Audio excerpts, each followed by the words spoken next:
La congelació d'impostos i taxes municipals tira avant amb els vots a favor del grup socialista de la Pobla del Duc i el vot en contra del grup Compromís per la Pobla del Duc, a més de l'abstenció del Partit Popular, una iniciativa que sorgeix per a continuar fent costat a famílies i empreses, un reforç dels serveis públics en un escenari de recuperació econòmica i de gradual descens del nivell d'inflació. Aquesta decisió de l'Ajuntament de la Pobla del Duc s'adopta garantint alhora el manteniment i reforç dels serveis públics, així com la continuïtat de la inversió pública municipal. D'aquesta manera, el pagament de l'impost de béns immobles, l'IBI, l'impost sobre vehicles de tracció mecànica, el de construccions, instal·lacions i obres o la taxa de FEMS, entre altres, no s'incrementarà respecte a l'import abonat en 2022. Per la seva part, sí que es certifica la derogació de l'impost de plusvàlua.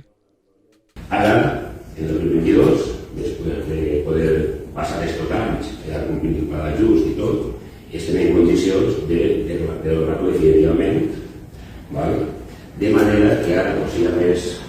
interessant pels particulars poder vendre, gestionar, recibir herències pròpies.